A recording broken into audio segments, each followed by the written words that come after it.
We unpack. We unpack. We unpack. Coming to you live, Boxing Ego Unpack. Yeah. We unpack. We unpack. We unpack. Coming to you live. I mean, you just can't keep a good man down. Canelo Alvarez lets Turki know that he is in charge. He will be dictating. AKA, if you want to work with him to make a fight, Canelo says he is the boss. I was born ready. That's what I want to talk about in this video. Canelo Alvarez, he concluded his press tour with Edgar Berlanga. The LA stop was definitely more cracking to me. I enjoyed it. Canelo, English speaking Canelo, is funny as he's just hilarious. Some of the quips and the quick comebacks he was saying were funny. I made a video breaking down the press conference. It's up to you guys to subscribe and check that on the channel. I put the content out, so you got to subscribe, hit the like, share the video, all that good stuff. Now, I want to talk about what Canelo Alvarez said to Turki.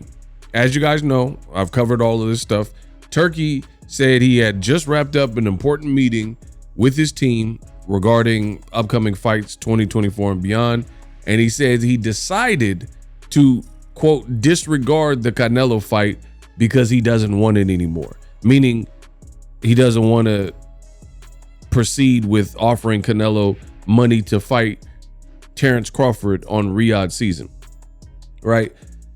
I told you in the initial video, it honestly sounds weird, all right? That's like prime Halle Berry and Boxing Ego tries to pop at Halle Berry and she's not feeling me and she doesn't accept my invitation to date or whatnot.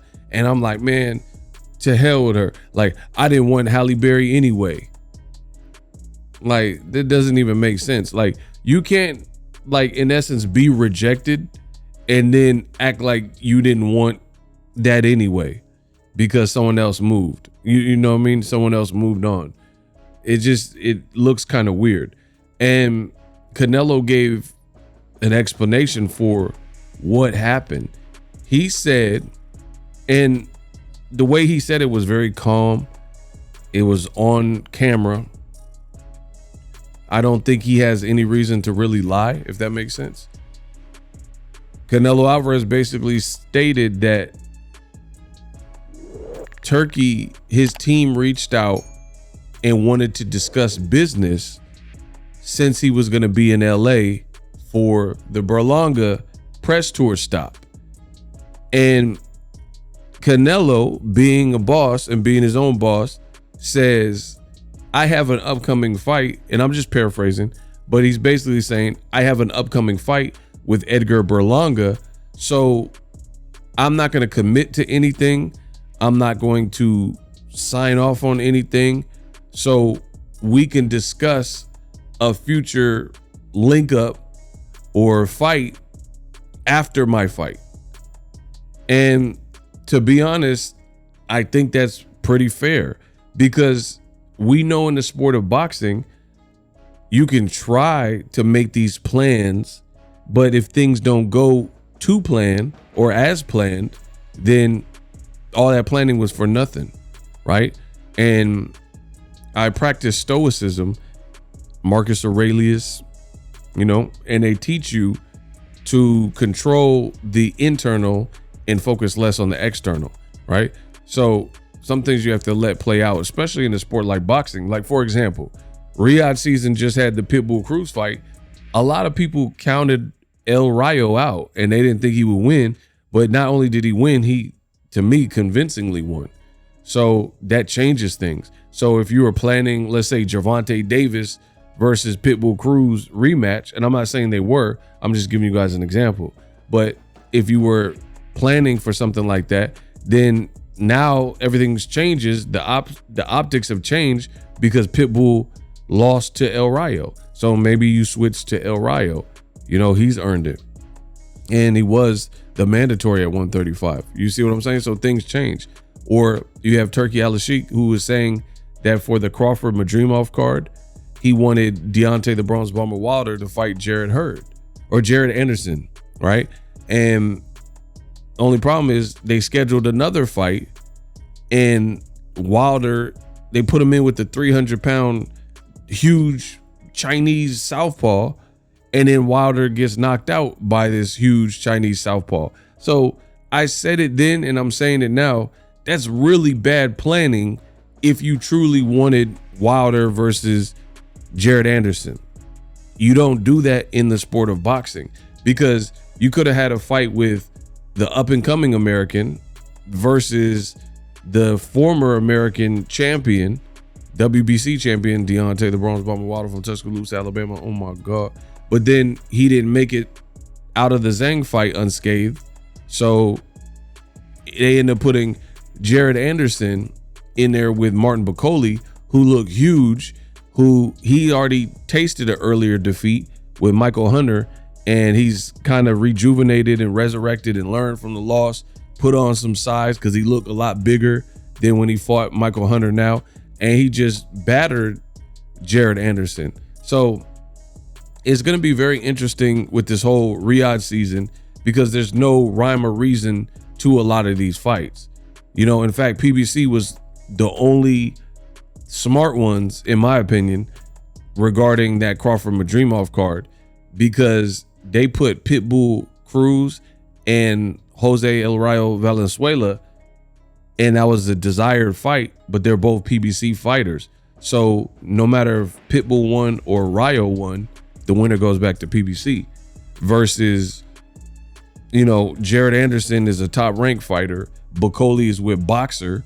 So they go to their respective homes, right? Madrimov is with Eddie Hearn. Terence Crawford is not. So then they, you know, when Madrimov loses his belt, he goes back to Eddie Hearn. Terence Crawford does whatever he's doing. You know what I mean? So it is what it is. But I think it's reasonable that Canelo Alvarez is saying what he's saying. Like, hey, you know, I got to get past Berlanga first, and then I'll talk business. Now, I think Canelo has matured, because there was a point in time, and this is gonna go pretty far back. In 2013, Canelo, when he was young, he was calling out Floyd Mayweather, and he got mad at Mayweather for something similar. And I've been covering boxing long enough to remember that. A lot of people don't. So basically, Canelo was supposed to fight Austin Trout on the Mayweather Robert Guerrero undercard, but Canelo wanted Floyd to promise that he would fight Canelo next and give Canelo the fight if they both won their fights. Floyd did the same thing. He said, I got Robert Guerrero, that's my mandatory. Let's get past that, and then we could talk business as far as Mayweather Canelo. Canelo, being young and not understanding the business at that time in 2013, he got mad and pulled himself off the card, and then he ended up taking his Austin Trout fight off the card with Floyd Mayweather, and then they ended up doing that as a separate main event in April, and then Cinco de Mayo, Floyd fought Robert Guerrero. It's worth noting that even though Floyd Mayweather didn't give Canelo what he wanted as the A side and promise, they did fight after that particular fight. If you look at it, Canelo fought Austin Trout, beat him. His next fight's Floyd Mayweather. Floyd fought his mandatory Robert Guerrero. His next fight was Canelo Alvarez on that new Showtime deal. So it's not uncommon for this practice of getting through what you got to get through in order to talk business, you know, because you could do like I gave you examples. You could do a Wilder Jared Anderson or talk about Wilder Joshua, but if he doesn't get past Zhang, then all that talk is for nothing, right? So Turki, he went to social media and said he wants to disregard the fight as he doesn't want it anymore.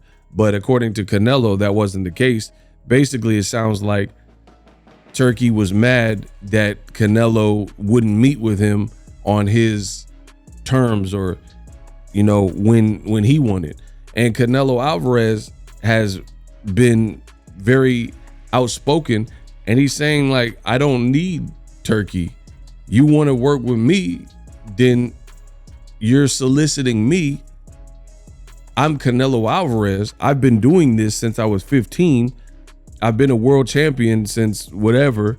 And I came in the States when I was like 18, 19, and I've been popping pretty much since then. Like the Mayweather fight, as I mentioned earlier, was in 2013. So Canelo is right. He's earned his stripes in this boxing game. If I'm not mistaken, Turki Al-Sheikh, his first fight card might have been the Day of Reckoning card. That was just December of 2023. So Canelo is a seasoned vet, and he's been at the highest level with the Cottos, with 3 fights with Gennady. Hell no, guys, and Max's guys, his punches, nothing. Tick, tick, tick, nah. Right? With Floyd Mayweather, with Edeslani Lara, you know, the Caleb Plant fight was a fight that did extremely well. Chavez was a fight that did over $1 million. You know what I mean? So Canelo really is the boss, and he really is the big dog. And ironically enough, and I keep showing you guys on my channel that on this mic, in the world of boxing and still, I am the best in the business, and it's not even close. Before Canelo even said any of this stuff, I did a video that morning. It was a 40-minute unpacked video.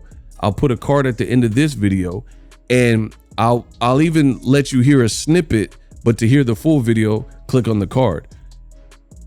I literally predicted this. I said, another issue is Turki seems like he wants to run the show with fighters like Gervonta Davis and Canelo Alvarez, the two faces of boxing, right? I told you, guys like that, they're making a lot of money. They have a big fan base. They have a lot of fans. They have a lot of interest. I'm sure venues would love to work with Tank and showcase his fight. I'm sure venues like working with Canelo. Certain cities and economies like working with Canelo. Like, I'm sure Vegas doesn't mind when Canelo has a fight, right? Because he's bringing traffic. And I told you, for that reason, when you're that type of cash cow, you're not going to be dictated to. Point blank, period. And I think Turki, he was trying to get Crawford the fight, but he was talking like kind of in a matter of fact way. And he was making it almost like Crawford, it sounded almost as if Crawford was the A side, and he's like, Crawford's great and Crawford's a legend, and, you know, good thing I came into Crawford's career and stuff like that. But Canelo's not trying to hear none of that. At the end of the day, he's telling you we can make a fight, one, if the price is right, but it's gonna happen my way or the highway. And you got to respect that stance for Canelo because he's earned it. And in case you don't believe me, let's hear from Canelo I was born ready himself. So this is Canelo at the press conference for Edgar Berlanga. And Canelo let you know what it is regarding Turki. So let's hear it. Roll the clip. Some of his comments almost disrespectful when he was talking about eat you alive head to head on Mexican Independence Day. And if you're smart, you'll take the deal. I respect everybody. I respect everybody, but I don't like the way he talks. But it's his problem, not my problem. And I don't ask for a fight with him, and I don't ask for any fight. So I respect, like I say, if he wants a fight me with other guys, he need to do it my way, not in his way. After your last fight. Wow. So once again, Canelo is setting a tone as the A side. He says that he doesn't like the way that Turki talks, right?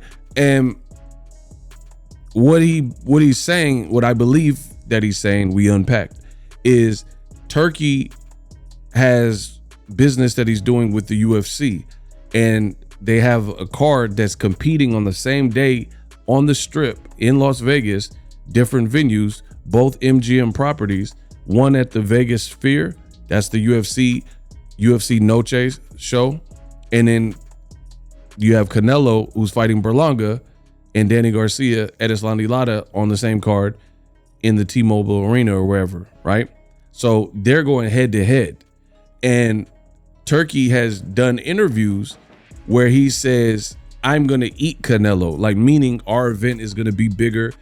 Our event is going to destroy Canelo Alvarez. That's why Canelo's saying, I don't like the way he talks, because some of his comments almost disrespectful when he was talking about eat you alive head to head on Mexican Independence Day. If you're smart, you'll take the deal. I respect everybody. I respect everybody, but and he said, I respect everybody, but I don't like the way he talks. Listen. I don't like the way he talks.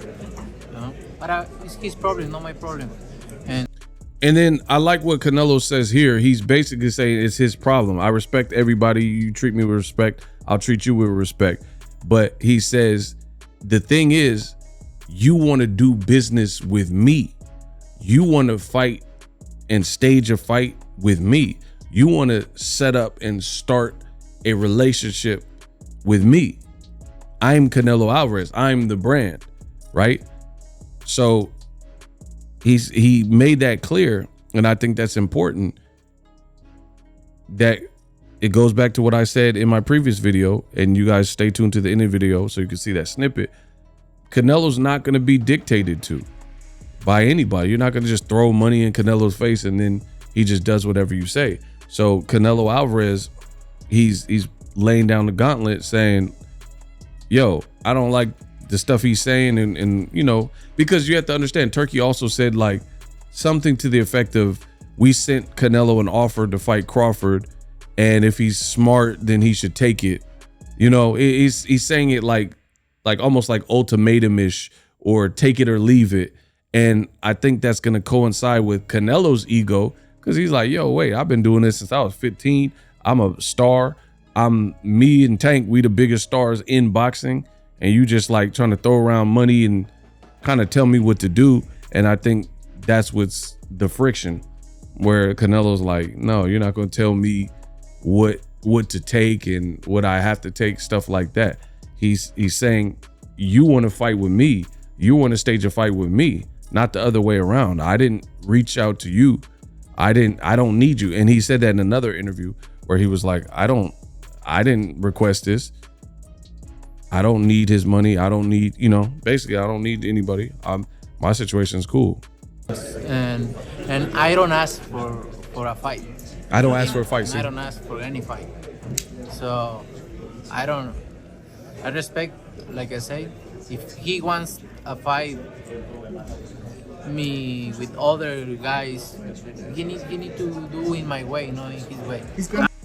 He said if he want me to fight one of his guys and he want to do business, then he gonna do it my way, not the other way around, not his way. And I respect that from Canelo. You guys, like, a lot of people get sidetracked and say stupid stuff. Oh, why is Canelo fighting Berlanga? Bro, we're not even talking about that. The Berlanga fight is set. It is what it is. You know, that's the opponent. People want to get sidetracked and forget what we're even talking about. It's almost like ADHD, like people can't stay focused on the subject. What Canelo is saying, who cares about the Berlanga fight? Get over it. It is what it is. A lot of people crying over spilled milk. Why is he fighting Berlanga? Why did Crawford fight Madrimov instead of a bigger name like Boots? You know, that's what was chosen. Deal with it. But let's not let that distract you. Canelo is cooking here. Canelo is cooking here. Right? People want to bring, oh, he need to fight David Benavidez. All that, okay, that's true. The Benavidez part is true. But it don't have nothing to do with what we're talking about regarding Canelo Alvarez. He's earned his spot, and he's popular, and he has rabid fans. And like I said, because I am the best in the business, and it's not even close, Canelo is not going to be dictated to. He's not going to let anybody come and wave money and tell him what he has to do, what he has to sign. If you know anything about Canelo, you would know that that wasn't going to fly. And it doesn't look like it's going to fly with Gervonta Davis either. And these are the two biggest stars in boxing. So Riyadh season, they're, aggressively making their plays and stuff like that. But maybe they need a new approach to it because it doesn't seem to be working with the two biggest stars in boxing in America, Gervonta Davis and also Canelo Alvarez. And even if you look at Naoya Inoue, not in America, but in Japan, it's kind of the same thing. Is when he's making so much money in Japan and for Japan, I'm sure Naoya Inoue is cool. Like, he could fight Paul Butlers and make a crazy bag. He could fight Luis Nitty, who had already lost to Brandon Figueroa in Japan in the Tokyo Dome. I don't even know if they had any boxing since Mike Tyson, Buster Douglas there, right? So he's able to do that. And I'm telling you how this game works. I've been in boxing long enough to know what I am talking about and know inside and outside, as well as the business of boxing. When you're a cash cow and you're doing very well off and you're wealthy, you made smart investments, you got a great team, you don't need, somebody's handout per se, especially if it doesn't align with you. And I can attest to this from my business and my brand, because I'm gonna tell y'all straight up, I get a lot of brand deal offers. I can show you my email. I get a lot of brand deal offers, but I don't accept them all, right? I get them all the time saying, hey, we want you to do, a 60 to 90 second promo. We'll give you this amount of money. My money's cool. People send me cash apps. People send super chats when I go live. We get paid off the videos. We living, we making money. So I don't have to just accept anything. And I think that says something about where you're at if you do have to accept everybody's money. You know how some people say all money's not good money, things like that. And I think some of the people that have appeared so far, that might have been the best deal for them, or where they're at in their career, the best situation. Like, you look at like Dimitri Bivol. Dimitri Bivol better be, if that's a great fight, I don't see who else would pay them whatever they're probably getting for that particular fight, except for Riyadh season. So maybe that deal makes sense. But when you're, again, a Inoue, you're a Conor McGregor, you're a Floyd Mayweather, you're a Canelo, you're a Gervonta Davis, and you make a lot of money in your own right, then you're not just chomping at the bit for any new offer that you hear. But again, if you're Jared Anderson, he's 24, that might have been a career high payday. I mean, he paid for it by losing to Martin Bacoli, but some opportunities make more sense for certain individuals. And this is what I told you. Canelo's been a pro since 15. He's getting paid X amount of dollars for Jermell Charlo, X amount of dollars for Avni Yildirim, X amount of dollars for the world of Berlanga and Billy Joe Saunders. He's making double-digit millions for these types of fights from different companies, both DAZN when they first started, PBC, etc. He was with Golden Boy making money, so he's dabbled a bit, and now he has that freedom, the freedom of choice. And he's saying he doesn't like what some of the stuff Turki has said. And that's the other thing I told you is kind of weird. Turki said, I'll eat him and we're going to destroy him with the UFC card competing with him, but then you want to do business with him. So it's kind of like almost like a conflict of interest. Like, hey, I want to do business with you, but I'm actively in competition with you. And that could be a thing in business. You could have a friend and, to some degree you have to compete, but to make it the statement that you made, we'll eat him. I don't know if that's warranted. And again, I don't know if that's going to make someone want to rush out and work with you. So according to Canelo, he's saying that Turki wanted to set up and establish a meeting. And he was like, we could do that after my fight. I'm not meeting with you, that kind of thing. So that's where we're at. But stay tuned right now. We really getting unpacked. It's time to remind them, rewind them why I'm in the position that I am, changing the game. What I gotta say, like Hov, I'm gonna show you this video that I made before Canelo even made these statements. And I told you from the beginning, Canelo was not gonna be dictated to by Turki or anybody else. And he's his own boss. And you gotta respect him for that. We unpacked. So that being said, when you got these cash cow type fighters, the Conor McGregors, the Floyds, the Canelo, they're not going to be dictated to. Now, when you're talking about other UFC fighters, they never made a fraction of what Conor McGregor has made. So yeah, I'm sure they would do a whole lot for not that much money. But when you enter the stratosphere of a guy like Canelo, who we know he could fight Berlanga and he's probably making 40, 50 mil.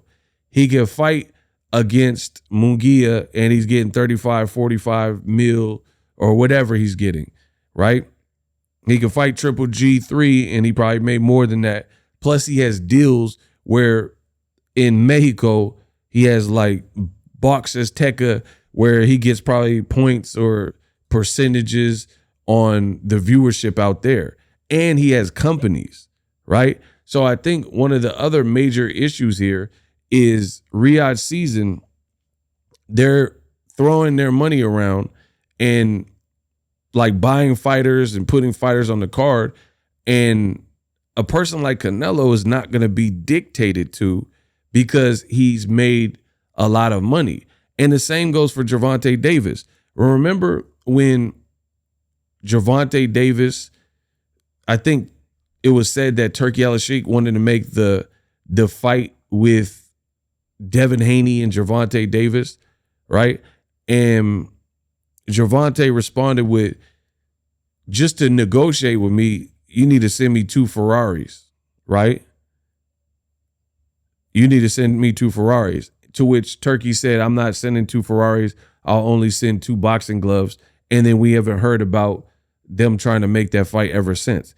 Same goes with Canelo. So you see what I'm saying? You see these PBC superstar fighters, face of boxing type of fighters like Gervonta Davis and Canelo. They beat to the sound of their own drum and they're making great money. They got their team like kind of already set. And I ultimately think they're not going to be dictated to because they don't have to. They don't have to do what someone else says, especially a guy like Canelo Alvarez. Again, Canelo, he makes money. He makes a lot of money. He has a cell phone company. I think he has a hydration drink. You know, Canelo got some quiet money and different things going on. He was in the movie Creed, the 3rd one. You know what I mean? So I didn't even understand this. Like, you can't just throw money at Canelo and not make it make sense. Crawford, he needs to work with whoever's going to overpay him because he's not a huge star. He's a great fighter, but he's not a huge star. Canelo, he can fight a Berlanga and make 40, 50 mil. So it's different. Crawford can't fight certain people or like a Yildirim and get that type of money. You know what I mean? He can't fight a Yildirim caliber person. But Canelo has, and Canelo's been doing whatever he wants for real. And I think that's a major difference. And potentially another obstacle is the fact that Canelo, I'm not going to work on your terms. Like, it's my terms. And people bugging out about Canelo saying, give me 150 mil and stuff like that. But he already explained to you. He says to fight Terence Crawford, nobody will give me credit anyway because he's a former welterweight, came from lightweight, 140, 135. So I'm not going to get credit. So if Canelo's trying to tax and he wants an absorbent amount of money or what you think is too big of a purse, you got to pay like you weigh.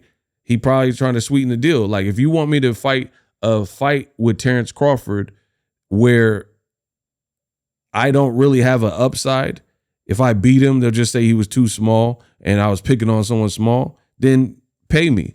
And that's all Canelo said. He said,